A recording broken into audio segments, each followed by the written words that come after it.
In today's class, we will know about transformations. Transformations.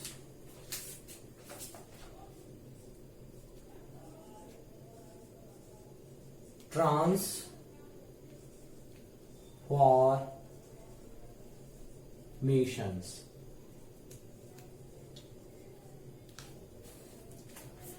Transformations are a kind of change take place every moment. They are of two kinds, physical and chemical.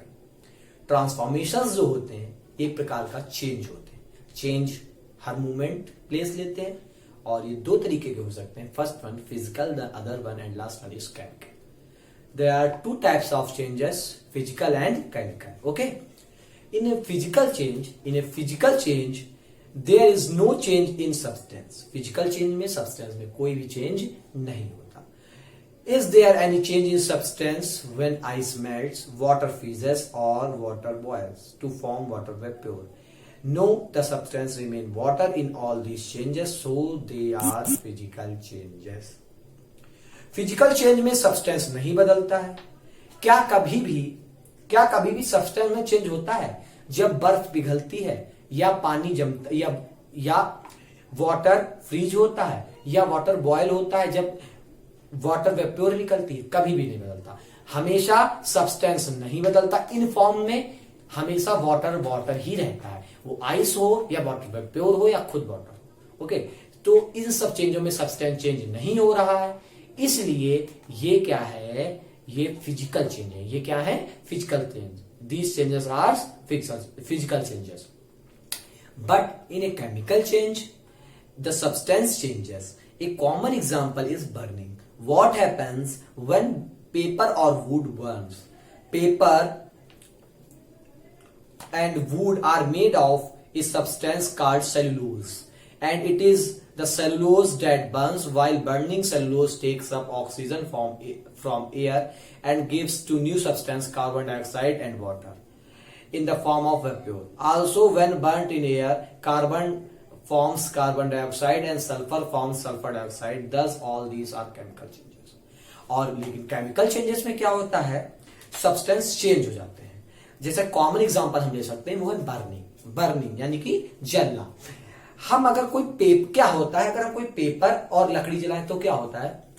Paper और लकड़ी जो होते हैं main तौर पे किससे बने होते हैं? सेलुलोज से. किससे बने होते हैं? एक सब्सटेंस से जिसको हम सेलुलोज कहते हैं.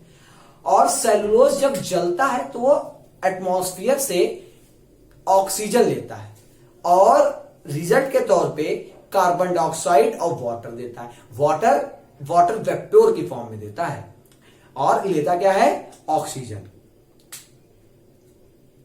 इसी तरीके से सेलुलोज से हमें क्या मिल गया?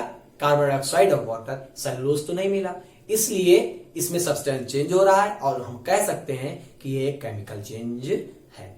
Okay, whenever a substance undergoes a chemical change, we say it has been transformed into another substance or substances. Thus, cellulose is transformed into carbon dioxide and water upon burning. Also, carbon and sulfur are transformed into carbon dioxide and sulfur dioxide when they burn. अब जब भी कोई substance ऐसे chemical change लेता है, जब भी किसी सब्सटेंस में केमिकल चेंज होता है, तो हम कह सकते हैं कि ये एक सब्सटेंस में, या कह सकते हैं कि हम ये एक सब्सटेंस में या कई सब्सटेंस में ट्रांसफॉर्म्ड हो गया है. जब भी कोई सब्सटेंस में केमिकल चेंज होता है तो ये हम कह सकते हैं ये ट्रांसफॉर्म्ड हो गया है किसी एक सब्सटेंस में या कई सब्सटेंसेस में.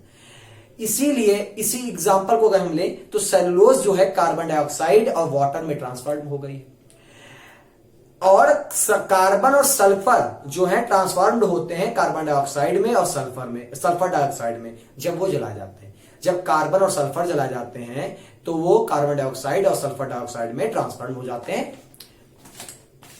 Here we have finished today's class and we will continue in next class. Thank you very much.